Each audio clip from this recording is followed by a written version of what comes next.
So again, these three generally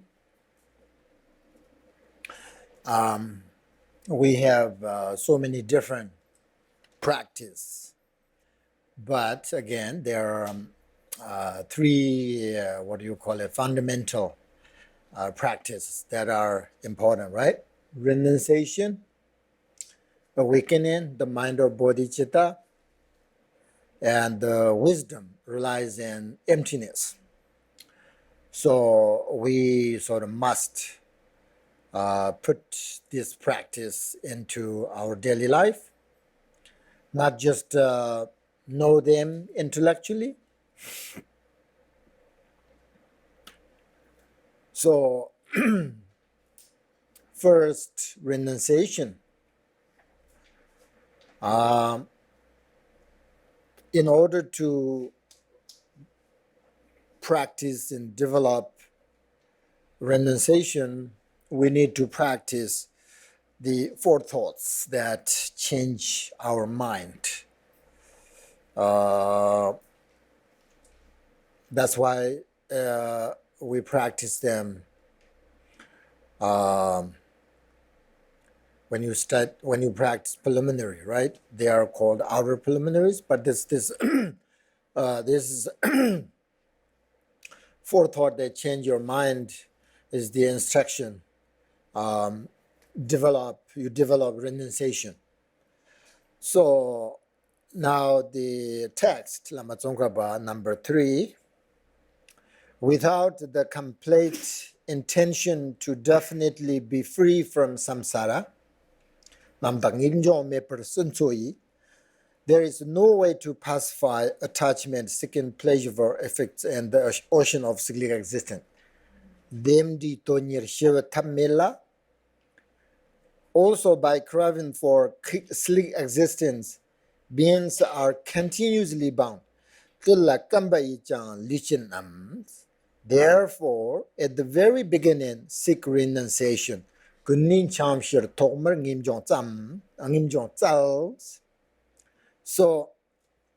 this stanza is the purpose of generating renunciation. Without a strong drive to free ourselves from cyclic existence, we will continue to desire the pleasures of this world, samsara. So you might think, well, what's wrong with that?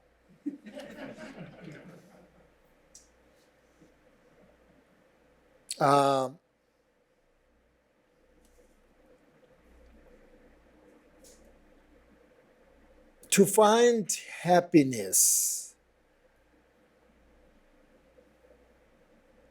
in these ordinary pleasures keeps you bound to worldly existence, and the satisfaction you seek will always cause you to suffer. So renunciation has two directions of looking. On the one hand, with such an attitude, we look down at the suffering of samsara with no interest in it. And we wish to be completely freed from suffering. On the other hand, we look up at the liberation and understand the benefit of liberation, and we wish to attain it. So renunciation in Tibetan means definitely go. Definitely go to where? If we have desire and attachment to samsara, if we don't have contentment in our mind, then no matter how much positive karma we have, we will not be able to cut out the root of unhappiness. Therefore, it says at the very beginning, we have to develop renunciation. So the perfect, the translate, renunciation is not, it's not correct according to Tibetan. But I don't know why they translate that. But as I said, it definitely go in English. Maybe it doesn't make sense. That's why maybe they translate into renunciation. I will tell you this, renunciation doesn't mean you have to give up everything. That's the misunderstanding, because many people misunderstand that. But that's not Tibetan renunciation means. That's maybe how you translate renunciation, Tibetan Ngimjong in Tibetan, translate into renunciation. Then renunciation means give up everything. No. But here Lama Tsongkhapa said, at the very beginning, we have to develop renunciation. So how to develop renunciation? I will teach you it in the next section. But here, the number 4, the text. Freedoms and advantages are difficult to find, and life has no time to waste. By gaining familiarity with this, attraction to appearance of this life is diminished. By thinking over and over again that actions and their effects are inevitable, and repeatedly contemplating the suffering of cyclic existence, attraction to the appearances of future life is diminished. Limdi malankori dunguranam yayan sambi shimi nashido. So this stanza is about practicing the 4 thoughts that I said, right? 4 thoughts that change your mind. That's the only way through this practice you can develop renunciation mind. How to generate renunciation. That's the instruction. As I said, it's not new teaching. This is not new teaching. You have been already practice the 4 thoughts that change your mind, right? So that's the instruction. That's the essence of the renunciation practice. So that's why Tsongkhapa says, this stanza talks about the 4 thoughts that change your mind. That's the instruction. And the great Satya, Satya master, Satya tradition, the master, Drakpa Gyaltsen, they call Drakpa Gyaltsen, said, very famous teaching among Satya tradition, if you are attached to this life, you are not a dharma practitioner. Right? That's difficult. Again, if you are attached to this life, you are not dharma practitioner. So if you are attached to samsara, cyclic existence, you have no wish to live it. This means whether you are true practitioner or not is determined by whether or not you have let go of worldly matters and practice detachment. So now, when I say detachment, I don't mean you need to totally renounce. Being detachment means being a little more easygoing. Okay? not hanging on too tightly. So it means making yourself a little bit loose instead of always being uptight.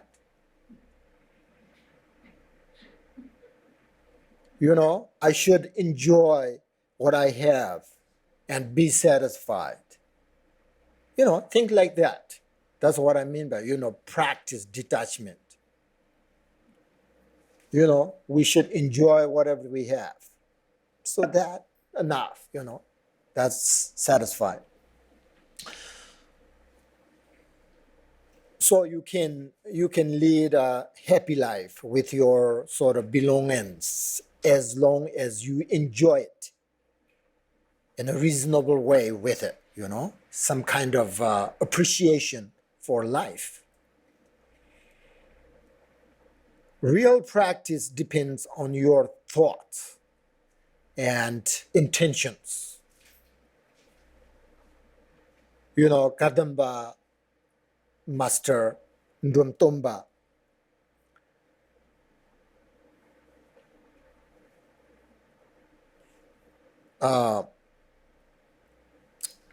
once saw, I think I told you this story. He saw a monk circumambulating a stupa, and Ndromtomba, he always takes walking sticks, and then he put a walking stick and he put it on his chin.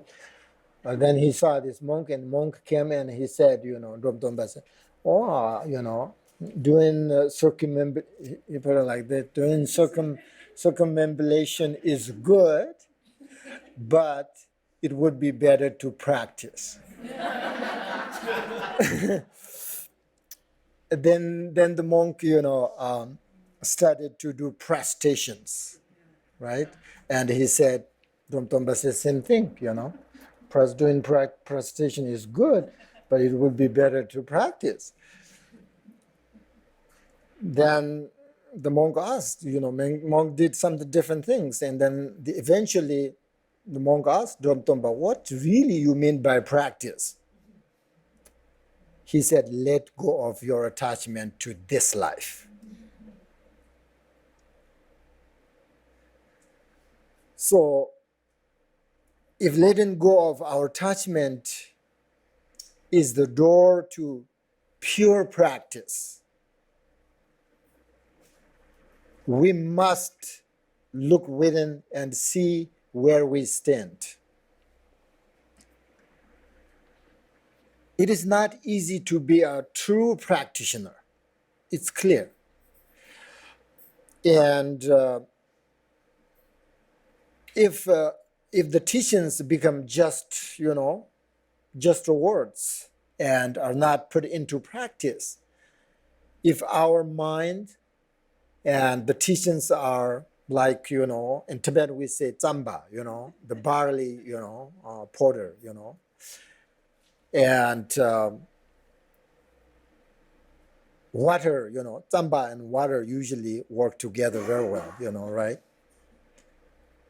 And that have been mixed, and there is a gap between tsamba and water, you can't eat it, right? You can't eat. So something like that, the teachings and our mind, if there is a big gap between the teaching and our mind, then there is no benefit.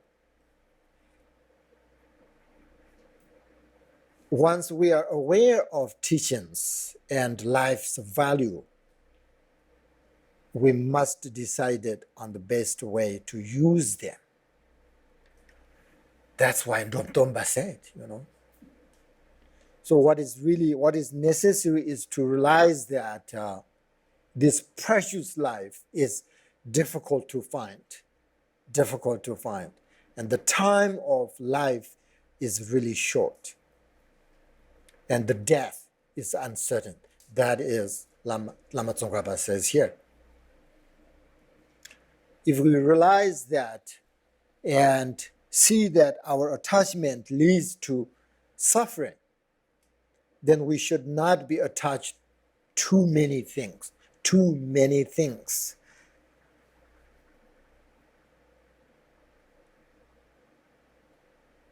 And another thing is after death, we do not disappear. It will be not complete over, because there is a bridge between, this and the next life, which is cause and karma. So from a Buddhist point of view, the precious human life means a human being who possesses the the 8 freedoms and 10 advantages, right? If you possess all of that, all of this, then you have precious human life. So we have to, think about precious human life here in order to develop renunciation. Okay? That's why the first, when I as I said, we have to recognize we are fortunate. At the same time, we have to recognize that we have 8 freedoms and 10 advantages, the precious human life. We possess all of that.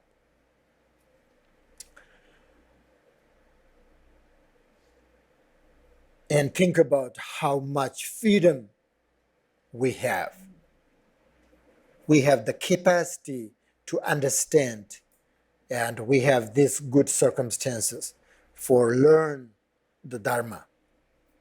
For example, the first freedom is having the chance to practice dharma, right? Because in order to change your mind, our minds, from negative attitudes such as selfishness, right? Selfishness is a big thing in our life.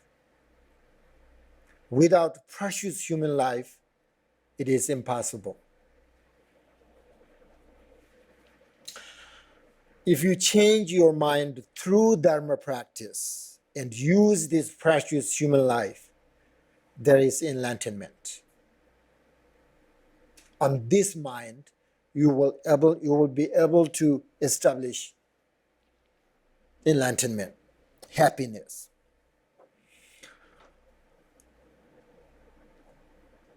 And having more peace of mind depends on our attitude in daily life and how much we're able to practice the good heart each day. As long as we do not protect our mind from disturbing thoughts and distractions, and sort of allow our mind to be controlled by them, then our samsara has no end. That means we will have problem after problem after problem. That means we have to recognize this. If we waste this freedom, this precious human life, and this opportunity, and if we don't practice dharma, we're wasting our precious life. Definitely. And if we don't make time to practice dharma, then it will never be possible for us to achieve success in our practice. It will never be possible to control our mind.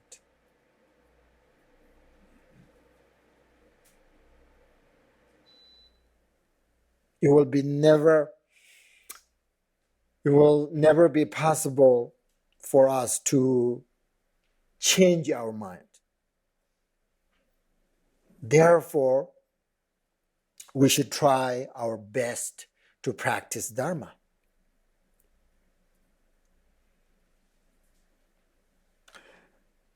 Actually, as we can see, it is not because we don't have time. I think we waste our precious time unknowingly,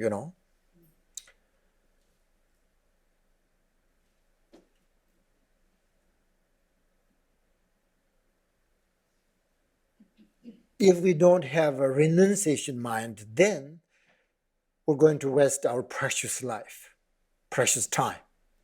Because, sometimes, even we understand the benefit of Dharma practice, but sometimes we just don't want to practice. It doesn't mean we don't have time to practice, but we just don't practice. And we, waste our precious human life, unknowingly, because no renunciation. So renunciation mind helps you to practice Dharma.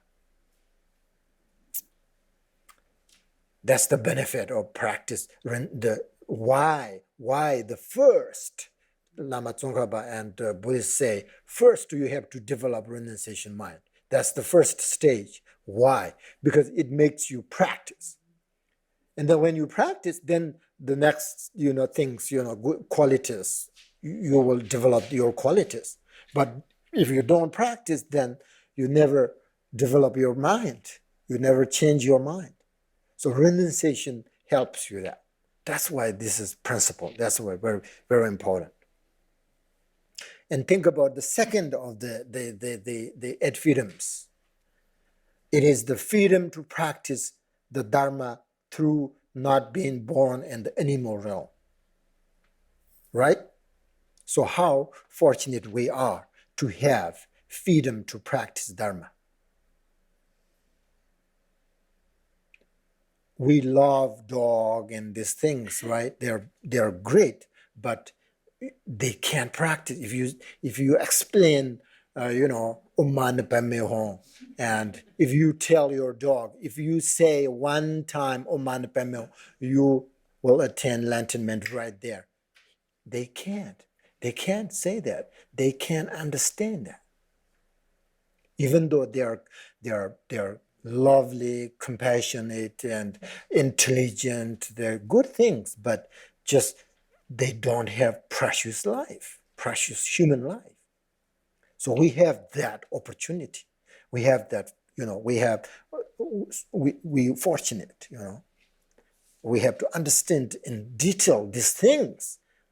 And we have to recognize, I'm so fortunate, rather than always unhappy, or this is wrong, that's wrong, always we should understand and fortunate, I'm so fortunate, I have this, that's enough, this makes you, your life happy. So therefore, the precious human life is very important to understand that, right?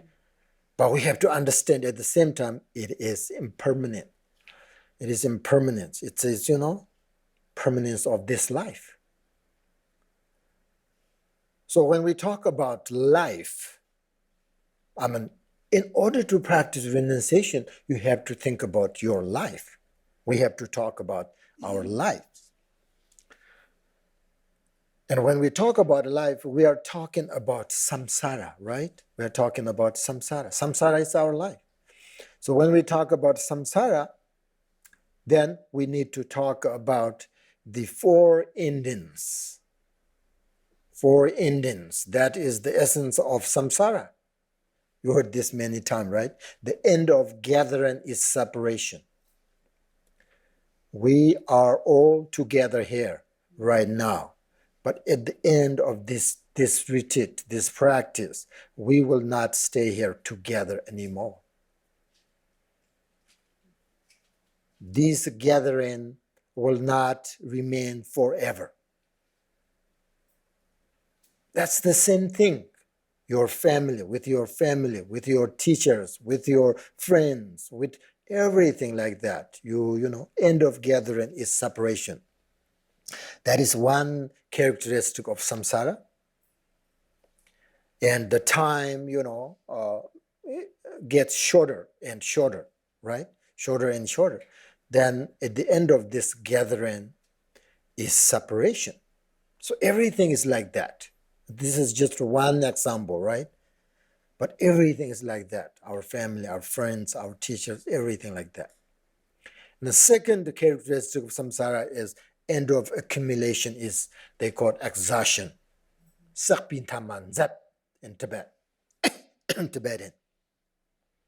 No matter how much we get, how much we accumulate, we will lose them. all at the end. How much, for instance, how much money we make, how many clothes we have, how many, pairs of shoes, how many pairs of socks we buy, The end of accumulation is just, exhaustion. Not forever. That means not forever. Not forever. That's another characteristic of samsara. And then third is the end of being high is falling down. No matter how high we reach or how high a position we get, it will not remain forever.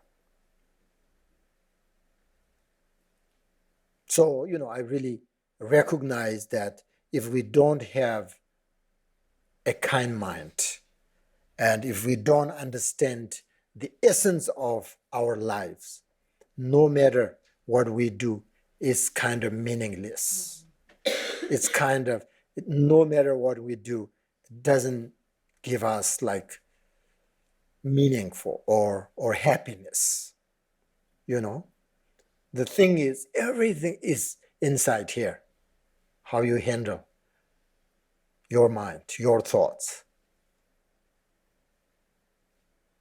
And then the last one is end of birth is death. Whenever there is a birth, then death is only natural consequence. So that means when our time has run out, and at the point of death, nothing can stop us from dying, right? So that means tomorrow or the next life, we never know which will come first. We never know. So we have this kind of wonderful life and potential for liberation. So we are the only sort of people who can protect our lives, but only through our spiritual practice of development, which is the practice of contentment, not being overly attached to many things.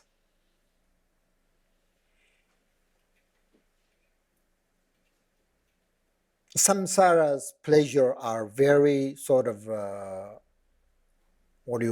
temporary imitation of happiness. That's teachers always say that. So if we really think about samsara, as I said, renunciation, practice renunciation, we have to think about our life. Think about our life, we have to think about samsara. Then we will see, if we really think about samsara, we will see the truth, which is these four endings, right? These characteristics. We need to continue to live in this samsara.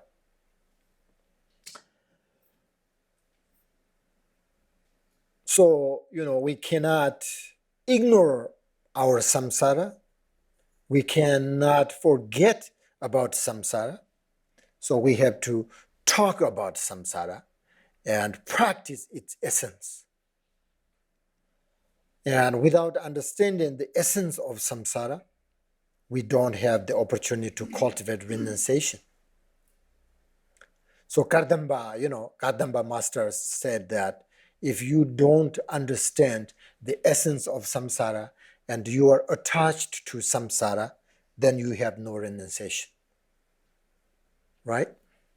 So we must therefore abandon attachment, disturbing emotions and attitudes, which bring only suffering. We know that, but we just can't abandon attachment. We know clearly the result of attachment, it brings suffering, but we just can't abandon because of the habit, strong karma or habits. So as long as we are in samsara and don't have renunciation, we're not a free person. So the thing is, there is no ultimate sort of satisfaction in samsara. So that is our problem. So practice renunciation, which means to recognize what is the cause of samsara, the suffering. What is the cause of suffering? And use our unhappiness to train in renunciation. And understanding our precious human life and the impermanence of life is the practice of renunciation. Okay? Never think that practice renunciation means I have to give this up, that up, that. Not that. Not like that. That means you really we don't understand the essence of renunciation. So the essence of renunciation is understand the value of your precious human life and impermanence of life.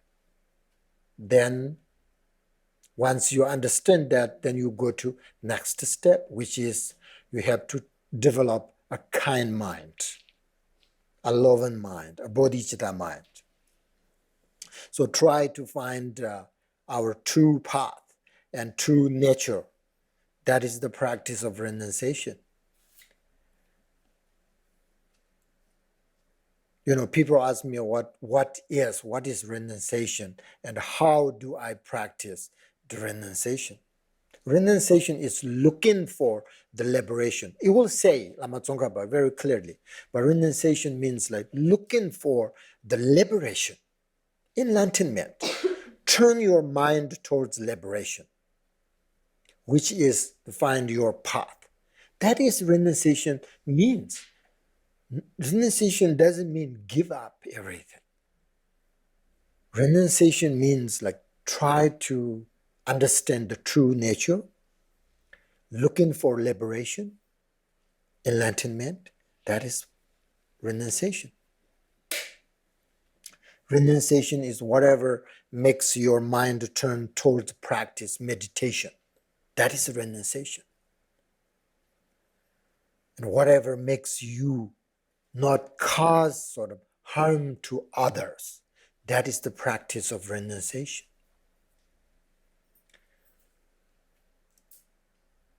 Even if we cannot devote our entire lives to practice, it is extremely important to keep liberation as our principle, as our main goal, and to not sort of become attached to this life alone. This life alone. Keep in our mind the liberation, day and night. That's renunciation.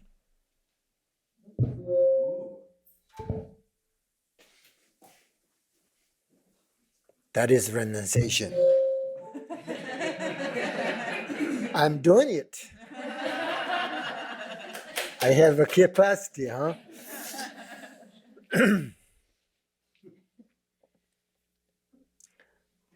So when Tibetans, go to Lhasa, for pilgrimage, these days it's so easy, right, to get Lhasa, but long time. Like when I was 5 years, 2 years, it's so difficult to get there. So then they prepare, money, food, clothes, all of that, right? But the main thing is they think, oh, I want to go to Lhasa. I want to go to Lhasa to see the Buddha Shakyamuni, the statue. That's the main thing, not this prepare money, clothes, all of this. That's not your goal. Your goal is to get to Lhasa and see the Buddha statue. That's the same thing we need. In order to get to Lhasa, we need money, we need food, everything, right? That's a part of our journey. But that's not our main goal, main purpose. Same thing. Our main purpose, goal is liberation, enlightenment. At the same time, we need all this family, job, all of this. That's a part of liberation. We need this. We don't have to give up those things, right? It's like in order to get Lhasa, you need money. But the money is not your main goal. To see Buddha's statue is the main goal. And Jukang Lhasa, the same thing. This samsara is not our main goal, main thing. Main thing is liberation, seeking, liberation, enlightenment. At the same time, in order to get there, we need money, we need family, we need food, everything that. So renunciation doesn't mean you have to give up those things.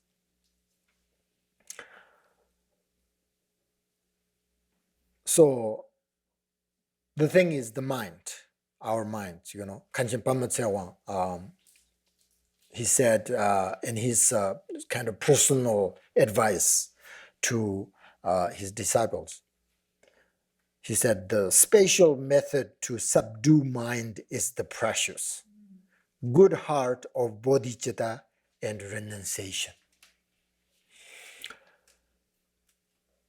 So therefore, do not look too much outside, but practice within and inside.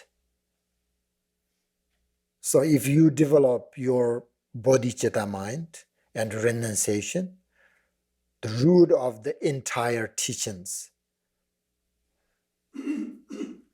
it causes you to develop a spatial certainty in the true nature. And it causes you to remember the kindness of your spiritual teachers, and it causes to develop compassion for mother sentient beings, and it causes you to get effortless, sort of spontaneous accomplishment of all good qualities of the paths. So in this stanza, Lama Tsongkhapa talks also about time. It says, life has no time to waste. When we talk about time, we're talking about changes, right? Changes. Yesterday, gone. Today is present. So we're talking about changes. And when we talk about changes, we're talking about impermanence. And when we talk about impermanence, we are talking about this again, these four ends, the characteristic of samsara, which is sooner or later we will fall under the power of impermanence. But if we do all our actions with good motivation, then one day, sooner or later, we will reach Buddhahood. No doubt. And that is the result of our good motivation and our positive actions.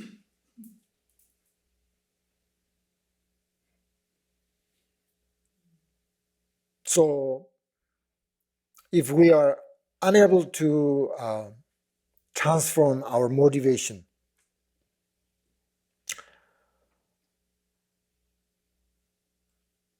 then motivation is very important, right? So when we meditate, first to correct our motivation, and the teachers say, when you try to correct your motivation, you can't too much, there are many, there are lots of thoughts and anger and attachment. They say pause it, don't practice,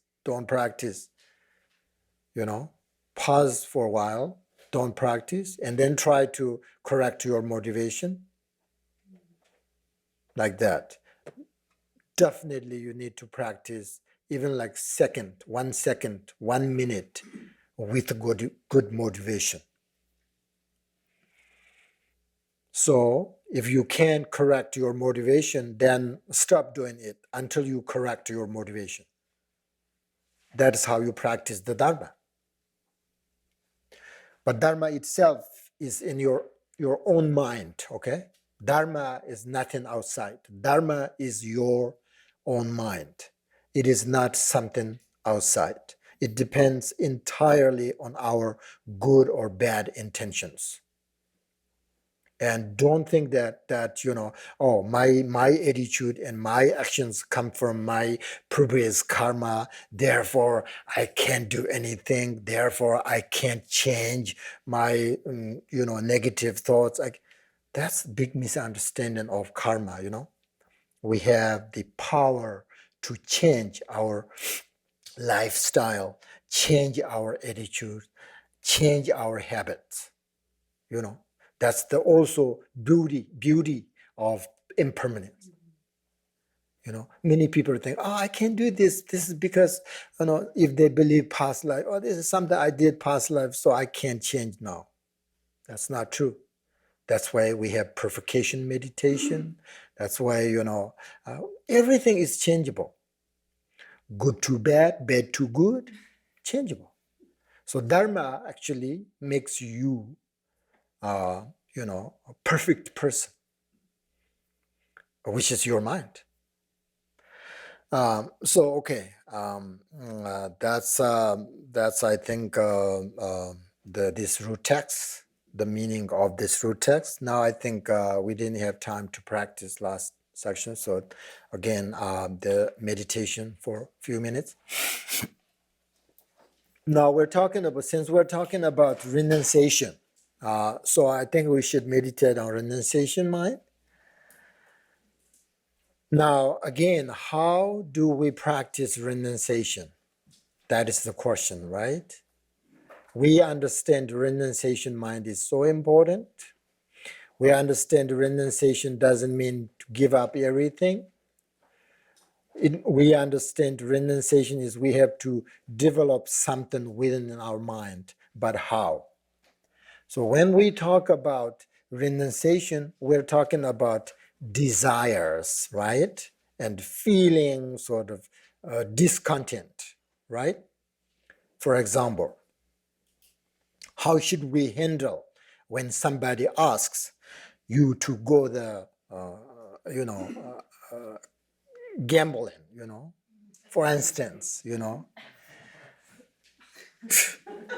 some people really love, right? In China, people love to go the what do you call it? Casino and gamble. I will give you example the renunciation, how to practice renunciation. Example, gamble.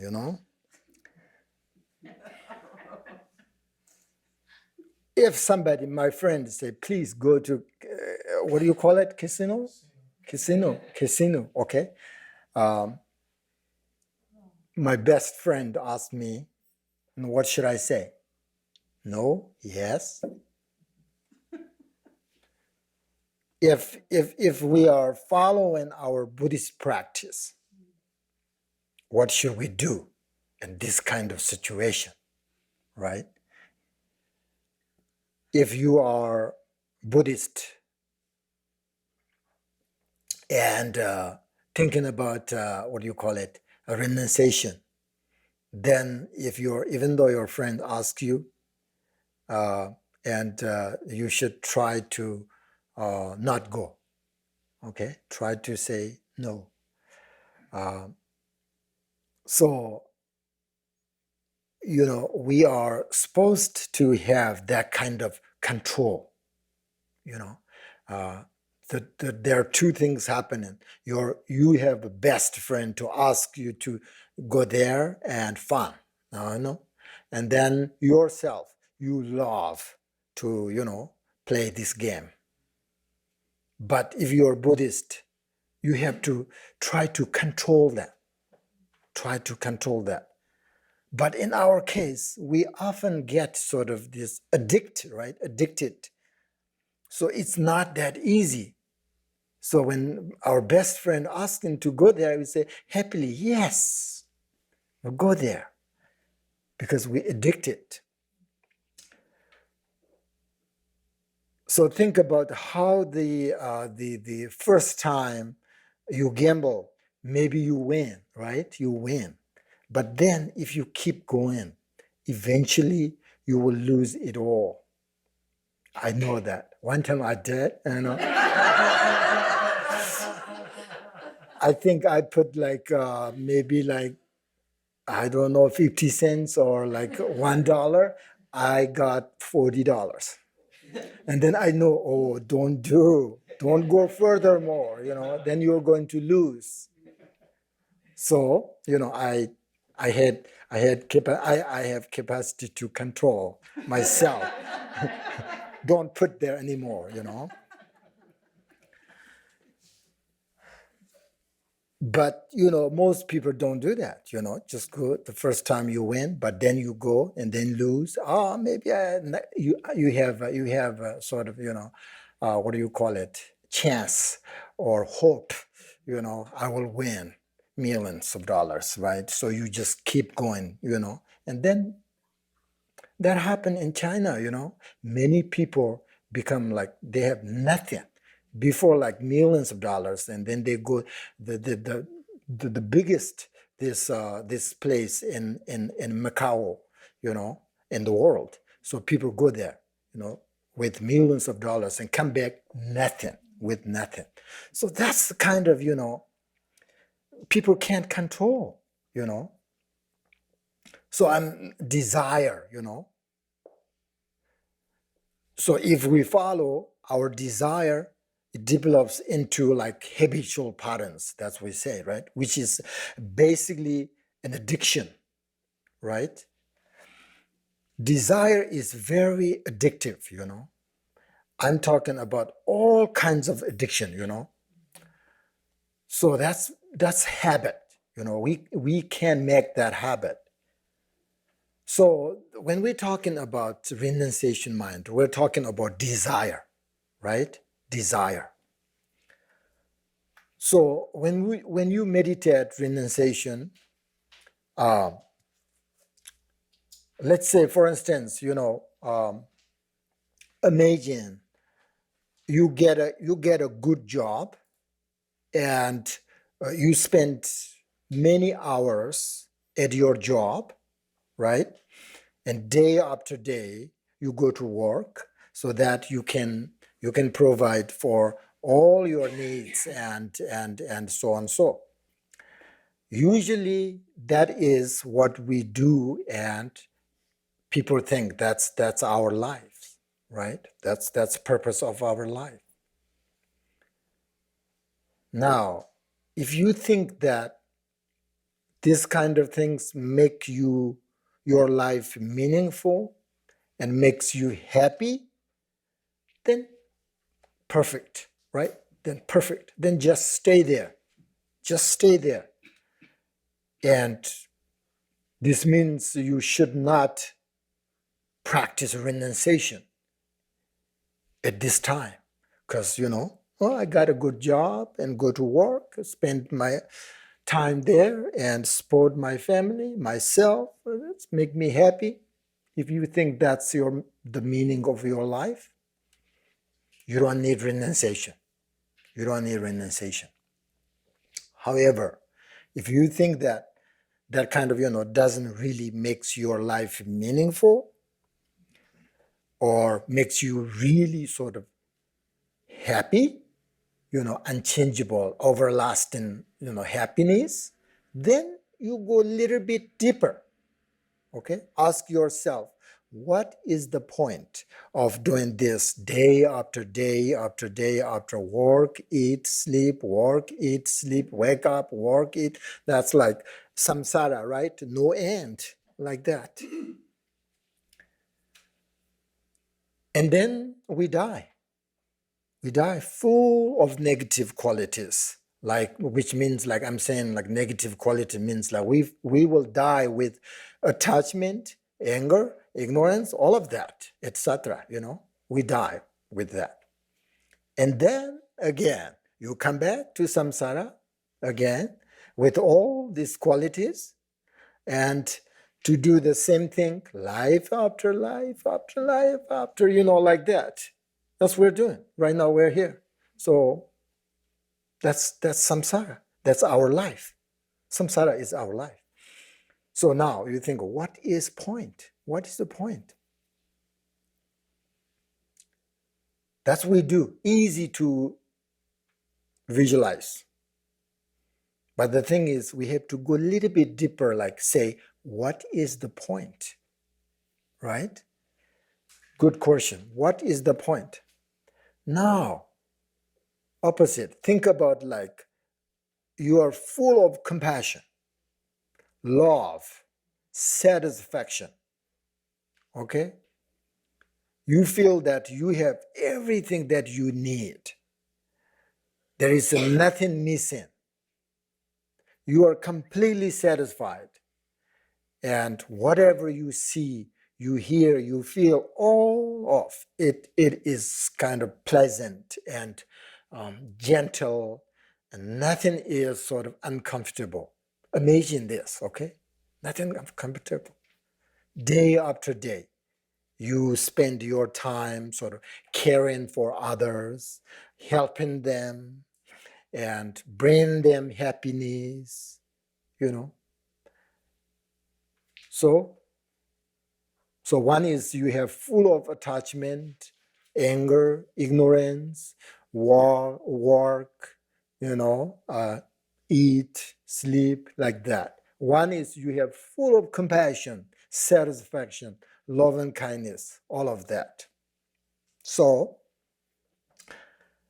now investigate. Which one? Which one? Right hand or left hand? Okay, which one is meaningful? Does this life meaningful or this life meaningful? So you have to sort of like two things there, okay? Are you going to choose this one or this one? Right? So if you think choose this one, which is like full of compassion, love, caring for others, and you feel that you have satisfaction, you feel that everything pleasant, nothing uncomfortable. If you choose that one, then you should think, where do these positive things, qualities come from, right? And then you will know they come from practice of satisfaction, practice of renunciation. So that's your meditation. That's analytical meditation. And then, oh yeah, definitely this right hand is better than this. So then you make commitment to practice and be satisfied with whatever you have. This is renunciation mind. So now I have sort of given you many instructions, but the main part of this meditation, okay? Main part of this meditation, this analytical meditation, is understanding what renunciation practice is and how we practice it. You should think these sort of instructions until you get a feeling of renunciation, right? Then make a commitment and then relax, right? Relax with that feeling, That feeling means renunciation. That feeling means satisfaction. So what we do, bodhicitta, when we practice bodhicitta, we think about the suffering of like that, and then we feel like, eventually we feel we have like the feeling of compassion, then we have bodhicitta. So then we relax there, right? The same thing. So once you feel like that, you have this what do you call it, satisfaction, and you feel that you are so fortunate, and you feel that I don't want to waste my precious life. So until you get that feeling, you have to investigate and go deeper and deeper. Okay, if you want to practice renunciation, so that's how you do it. Traditionally, like, we have the renunciation, we have the instruction, like as I said, 4 thoughts that change your mind. That's very good, right? But we all, know that. So, but this time, as I said, like 2 things, compare 2 things. Which one? This life meaningful, this life meaningful. It's clear, right? You want full of attachment, or you want full of satisfaction? Because then you have to think about the result of attachment, result of satisfaction, which gives you meaningful life or happiness. Then you feel that, and then you relax with that feeling, just no thought. That's rest and meditation, right? Rest and meditating. So do that, okay, for a few minutes, for maybe 5 minutes, okay?